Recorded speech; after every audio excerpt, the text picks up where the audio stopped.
हाँ जी बच्चों किदा हो। तो आप पढ़ रहे सी बच्चों 8वीं जमात के विचों लैसन राष्ट्रीय अंदोलन। तो इस लैसन के विचों अज आप पढ़ांगे बच्चों लखनऊ समझौता। हाँ जी लखनऊ पैकेट बड़ा इंपॉर्टेंट टॉपिक है जिहड़ा कि कांग्रेस और मुस्लिम लीग के विचकार होया सी। लखनऊ समझौता या लखनऊ पैकेट भी कहते हैं इसनूं। लखनऊ पैकेट 1916 जिहड़ा किस दे विचकार होया भारतीय राष्ट्रीय कांग्रेस प्लस मुस्लिम लीग। भारतीय राष्ट्रीय कांग्रेस और मुस्लिम लीग के विचकार समझौता होया और इस समझौते नूं करवाउण दे विच सब तो वड्डा योगदान सी ओ सी मुहम्मद अली जिन्ना दा। ठीक है बच्चों। तो मुस्लिम लीग और राष्ट्रीय कांग्रेस के विचकार समझौता होया लखनऊ समझौता। इस दे विच मेन आर्कीटैक्चर कौन सी समझौते नूं करवाउण वाला मेन बंदा सी मुहम्मद अली जिन्ना, जिसनूं भारत दे विच सरोजनी नायडू ने राजदूत की संज्ञा दी, अंबैसडर का नाम दिता। किसनूं मुहम्मद अली जिन्ना नूं। आर्कीटैक्चर का नाम दिता भी सारी ही जिहड़ी रचना की है इन्हां नूं जोड़न वाली किसने की सी मुहम्मद अली जिन्ना ने। मुस्लिम लीग जिसकी स्थापना हुई सी 1906 विच और भारतीय राष्ट्रीय कांग्रेस की स्थापना हुई सी 1885 विच। आपां पढ़िया सी बच्चों 28 दिसंबर 1885 और 30 दिसंबर 1906 नूं मुस्लिम लीग की स्थापना हुई। इन्हां दोनों के विचकार दा समझौता आया होया लखनऊ समझौता लखनऊ पैकेट। और इसका सारा क्रेडिट किहनूं जांदा है मुहम्मद अली जिन्ना नूं। इन्हां नूं राजदूत आर्कीटैक्चर किसने नाम दिता सरोजनी नायडू जी ने। ठीक है बच्चों। तो इस मुस्लिम लीग दे भारतीय राष्ट्रीय कांग्रेस के नाल मिलन दे लखनऊ समझौता करन दे पिछे की कारण सी बच्चों वो देखने पहला आपां। तो वो कारण की है सी आ देखो लखनऊ समझौता करन दे पिछे जिहड़े कारण सी मुस्लिम लीग दे मेन कारण मुस्लिम लीग दे अगर पहला कारण आप गिनीए तो वो सी 1909 का गवर्नमेंट ऑफ इंडिया एक्ट जिसनों मिंटो मॉर्ले रिफॉर्म्स भी कहते हैं।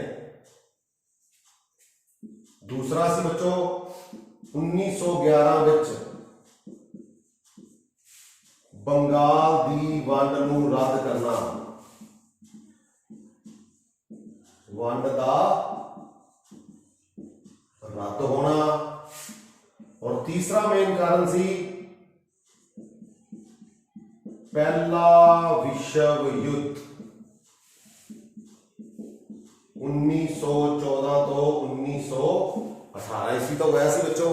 हाँ जी मुस्लिम लीग की स्थापना 1906 में हुई, बंगाल की वंड 1905 तो बाद। तो मुसलमानों को लग्या भी अंग्रेज जिहड़े ने वो की ने साडे हितैषी ने साडे लिए काम करनगे, पर उन्होंने ये नहीं पता सी। इन्हां गल्लां तो पता लग गया भी अंग्रेज किसी दे भी सके नहीं है बच्चों। पहली गल गवर्नमेंट ऑफ इंडिया एक्ट सामने आ गई। इस दे विच मुस्लिम लीग ने डिमांड की सी सैपरेट इलैक्टोरेट दी। वो गल तो मान ली मुसलमानों की, किसने मॉन्टेनेग्रो रिफॉर्म्स ने मिंटो मॉर्ले रिफॉर्म्स में गल मान ली गई। और दूसरी गल लैजिस्लेटिव काउंसिल दे विच केंद्रीय परिषद दे विच उन्होंने कहा सी मुस्लिम लीग ने 2 इंडियन होने चाहिए ने। तो उत्थे मिंटो मॉर्ले ने धोखा दे दिता बच्चों। उन्होंने एक ही भारतीय को शामिल किया वो भी हिंदू, मुसलमान को फिर भारत की केंद्रीय मंत्री परिषद दे विच जगह नहीं दी। उस तो बाद 1911 में बंगाल की वंड रद्द कर दी क्योंकि ब्रिटिश के उपर इन्ना प्रैशर सी। भारतीय का स्वदेशी अंदोलन चलिया, बाईकाट अंदोलन चलिया।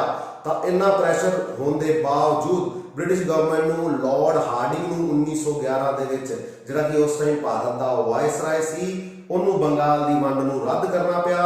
बंगाल की वंड रद्द होने नाल हिंदू जिहड़े सी भारत दे विच जिन्हां दी संख्या बहुत ज्यादा सी वो खुश होए क्योंकि एक चंगा कदम सी अंग्रेजों का।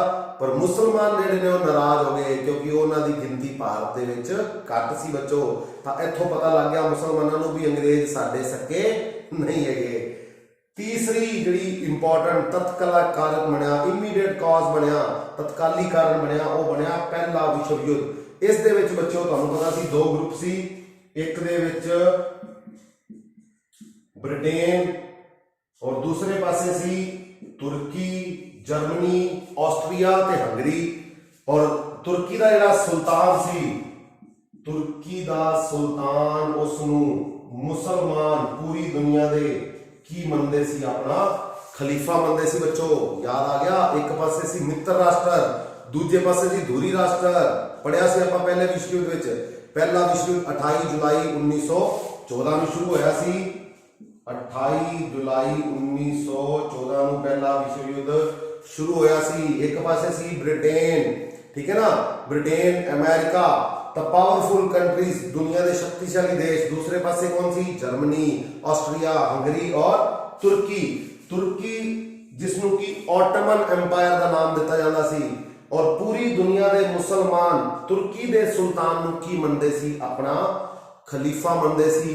ठीक है बच्चों, तो अपना सब तो वड्डा लीडर मनदे सी खलीफा।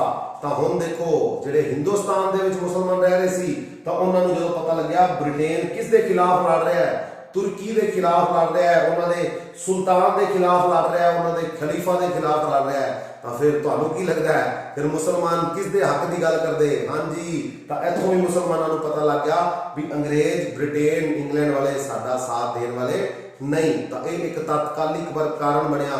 और हुण मुसलमान भी किन्हां दे दुश्मन? ब्रिटेन दे। और उधर भारतीय राष्ट्रीय कांग्रेस भी जिहड़ी है भारत दे विच काम कर रही सी, किस दे खिलाफ? इंग्लिश गवर्नमेंट के खिलाफ। तो दो दुश्मन हो गए हम ब्रिटेन दे, एक तो मुस्लिम लीग, एक भारतीय राष्ट्रीय कांग्रेस। तो दुश्मन का दुश्मन की होंदा बच्चों? दोस्त होंदा है। तो इंडियन नेशनल कांग्रेस और मुस्लिम लीग दोनों जिहड़े ने वो इकट्ठे हो गए। दो दुश्मन किन्ना दे? ब्रिटेन दे। ये दोनों दुश्मन ने आपस में की कर ली? दोस्ती कर ली। और इन्हू क्या गया? नाम दिता गया लखनऊ समझौता। बच्चों इस समझौते दे विच कुछ जिहड़े प्रोविजनस रखिया गई, शर्तां रखिया गई, वो की सी वो देखते हैं हुण आपां।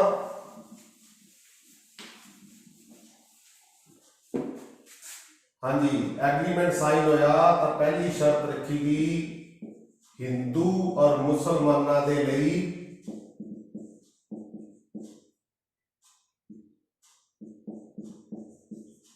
वख-वख निर्वाचन। दूसरा, विधान परिषद विच मुसलमानों लई 1/3 सीटां। और विधान परिषद का कार्यकाल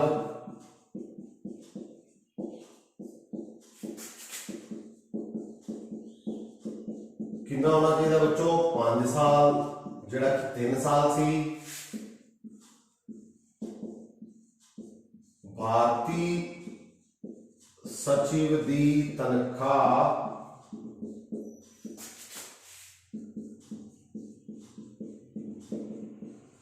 इंग्लैंड सरकार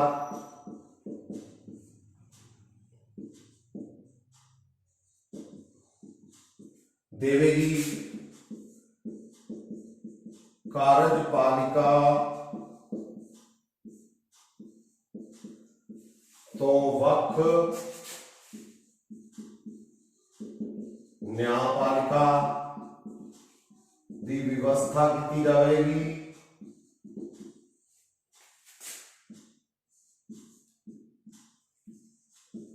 सांप्रदायिक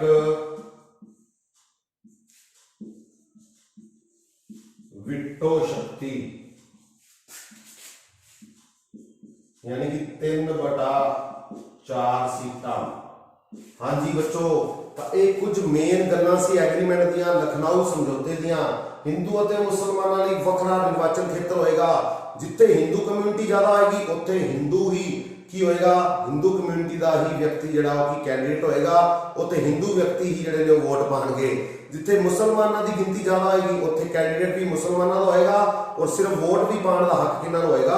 मुसलमानों की कम्यूनिटी के लोगों को। ठीक है बच्चों, वख-वख निर्वाचन क्षेत्र। विधान परिषद में मुसलमानों लिए 1/3 सीटां की व्यवस्था की जाए। मतलब 1/3 सीटां किन्हां नूं मिलनी चाहिए ने? मुसलमानों नूं केंद्री विधान परिषद विधान परिषद का कार्यकाल 5 साल होना चाहिए है, जिहड़ा कि मिंटो मॉर्ले ने 3 साल का रखा सी, तो इन्होंने कहा 5 साल का होना चाहिए है। भारतीय सचिव की तनख्वाह इंग्लैंड सरकार देगी। हाँ जी, उस टाइम की सी ब्रिटिश गवर्नमेंट ने अपनी कॉलोनीज के लिए हर कॉलोनीज दे विच एक एक सचिव की नियुक्ति की जाती सी, जिसनों भारत का सचिव कहा जाता सी। तो उस सचिव की तनख्वाह कौन दिंदा सी? भारत सरकार दिंदी सी बच्चों। तो इन्होंने गल रखी भी ये तनख्वाह हुण कौन देगा? ब्रिटिश गवर्नमेंट देगी, इंग्लैंड की सरकार देगी। कार्यपालिका तो वख न्यायपालिका की व्यवस्था होनी चाहिए। कार्यपालिका का काम की है? वो विधान को बनाएगी तो लागू करवाएगी। और न्यायपालिका का काम की है? न्याय देना। जुडिशरी और एग्जीक्यूटिव को वखरा वखरा करने की गल की गई इत्थे लखनऊ समझौते दे विच।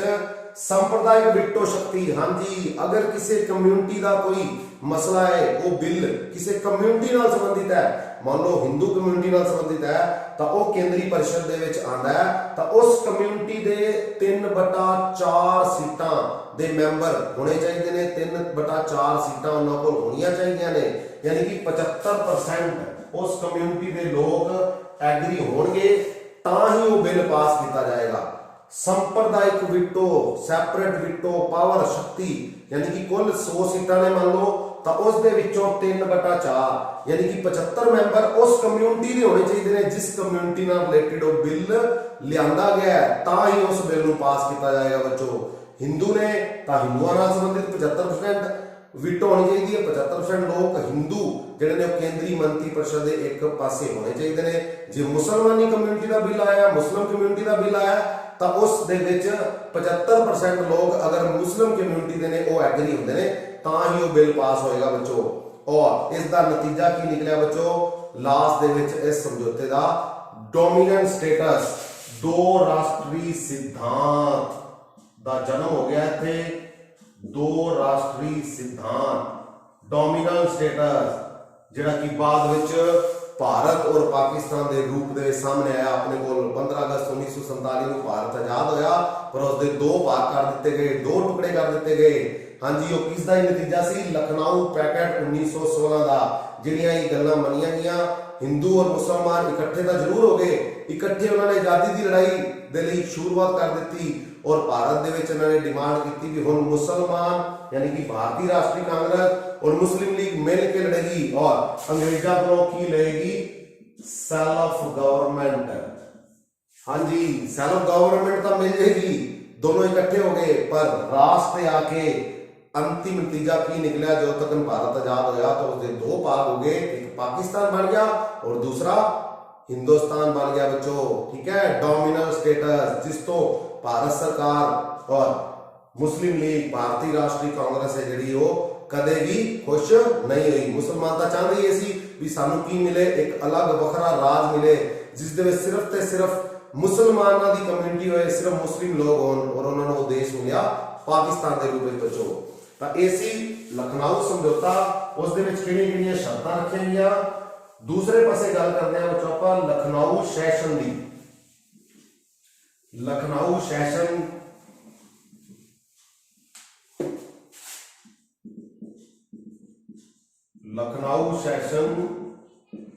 किसदा? इंडियन नेशनल कांग्रेस का 1916 में ही होया सी, और इसकी प्रधानगी किने की? अंबिका चरण मजूमदार ने बच्चों। और इस दे विच नरम प्लस गरम दल इकट्ठे हो गए दोनों। हाँ जी, भारतीय राष्ट्रीय कांग्रेस के 2 दल जिहड़े कि वखरे होए सी, एक कदों वखरे होए सी? भारतीय राष्ट्रीय कांग्रेस दे विच फुट कदों पई सी, वंड कदों होई सी? ये तुसीं मैनूं कमेंट बॉक्स में दसना बच्चों। भारतीय राष्ट्रीय कांग्रेस की वंड कदों होई सी? इकट्ठे हुए 1916 में लखनऊ सैशन में, गरम दल ते नरम दल दोनों, और इसकी प्रधानगी की अंबिका चरण मजूमदार ने। और इधर मुस्लिम लीग के प्रेसिडेंट कौन सी बच्चों? मोहम्मद अली जिन्ना। और इंडियन नेशनल कांग्रेस ने 29 दिसंबर 1916 ये डिमांड्स मान लिया लखनऊ समझौते की, और 31 दिसंबर 1916 ਮੁਸਲਿਮ ਲੀਗ ਨੇ ਇਸ ਡਿਮਾਂਡ ਨੂੰ ਮੰਨ ਲਿਆ ਜਿਹੜੀਆਂ ਸ਼ਰਤਾਂ ਲਖਨਊ ਪੈਕਟ ਦੇ ਵਿੱਚ ਕੀਤੀਆਂ ਗਈਆਂ ਸੀ, ਜਿਹੜੇ ਐਗਰੀਮੈਂਟ ਕੀਤੇ ਗਏ, ਜਿਹੜੀਆਂ ਪ੍ਰੋਵੀਜ਼ਨ ਰੱਖੀਆਂ ਗਈਆਂ, ਉਹ ਭਾਰਤੀ ਰਾਸ਼ਟਰੀ ਕਾਂਗਰਸ ਨੇ ਕਦੋਂ ਮੰਨ ਲਈਆਂ? 29 ਦਸੰਬਰ 1916 ਨੂੰ, ਔਰ ਮੁਸਲਿਮ ਲੀਗ ਨੇ 31 ਦਸੰਬਰ 1916 ਨੂੰ, ਔਰ ਸੈਲਫ ਗਵਰਨਮੈਂਟ ਦੀ ਡਿਮਾਂਡ ਕੀਤੀ। ਦੋਨੋਂ ਇਕੱਠੇ ਹੋ ਗਏ, ਆਜ਼ਾਦੀ ਦੀ ਲੜਾਈ ਹੁਣ ਮਿਲ ਕੇ ਲੜਾਂਗੇ, ਸੈਲਫ ਗਵਰਨਮੈਂਟ ਲਵਾਂਗੇ ਕਿੰਨਾ ਤੋਂ? ਬ੍ਰਿਟਿਸ਼ ਗਵਰਨਮੈਂਟ ਤੋਂ। ਔਰ ਵੈਰੀ ਇੰਪੋਰਟੈਂਟ ਕੁਐਸਚਨ, ਇਸ ਸੈਸ਼ਨ ਦੀ ਭਾਰਤੀ ਰਾਸ਼ਟਰੀ ਕਾਂਗਰਸ ਦੇ ਸੈਸ਼ਨ ਦੀ 1916 ਦੀ ਪ੍ਰਧਾਨਗੀ ਅੰਬਿਕਾ ਚਰਨ ਮਜੂਮਦਾਰ ਨੇ ਕੀਤੀ, ਔਰ ਇਸ ਦੇ ਵਿੱਚ ਦੋਨੋਂ ਦਲ ਇਕੱਠੇ ਹੋ ਗਏ, ਮਿਲ ਗਏ, ਜੁਆਇੰਟ ਹੋ ਗਏ, ਨਰਮ ਦਲ ਔਰ ਗਰਮ ਦਲ। ਔਰ ਕਿਸ ਨੂੰ ਦੋਨਾਂ ਨੂੰ ਇਕੱਠੇ ਲਿਆਉਣ ਦਾ, ਮੁਸਲਿਮ ਲੀਗ ਔਰ ਭਾਰਤੀ ਰਾਸ਼ਟਰੀ ਕਾਂਗਰਸ ਨੂੰ ਇਕੱਠੇ ਕਰਨ ਦਾ ਲਖਨਊ ਸਮਝੌਤੇ ਵਿੱਚ, ਲਖਨਊ ਪੈਕਟ ਦੇ ਵਿੱਚ ਮੇਨ ਆਰਕੀਟੈਕਚਰ ਕੌਣ ਸੀ? ਮੁਹੰਮਦ ਅਲੀ ਜਿੰਨਾ, ਕਿਉਂਕਿ ਮੁਹੰਮਦ ਅਲੀ ਜਿੰਨਾ ਨੇ ਕਾਂਗਰਸ ਜੁਆਇਨ ਕੀਤੀ ਸੀ 1906 ਵਿੱਚ, ਔਰ ਮੁਸਲਿਮ ਲੀਗ ਜੁਆਇਨ ਕੀਤੀ ਸੀ ਇਹਨਾਂ ਨੇ 1913 ਦੇ ਵਿੱਚ, ਔਰ ਇਹ ਦੋਨੋਂ ਹੀ ਗਰੁੱਪਸ ਦੇ ਨਾਲ ਜੁੜੇ ਹੋਏ ਸੀ। ਇਸੇ ਕਰਕੇ ਇਹਨਾਂ ਨੂੰ ਮੇਨ ਆਰਕੀਟੈਕਚਰ ਕਿਹਾ ਜਾਂਦਾ ਹੈ, ਕਿਸ ਦਾ? ਲਖਨਊ ਸਮਝੌਤੇ ਦਾ। ਠੀਕ ਹੈ ਬੱਚੋ, ਇਹ ਸੀ ਆਪਣਾ ਇਹਦਾ ਟੌਪਿਕ ਲਖਨਊ ਪੈਕਟ 1916। ਤਾਂ ਮਿਲਦੇ ਆ ਅਗਲੀ ਵੀਡੀਓ ਵਿੱਚ ਨਵੇਂ topic the. Okay, thank you.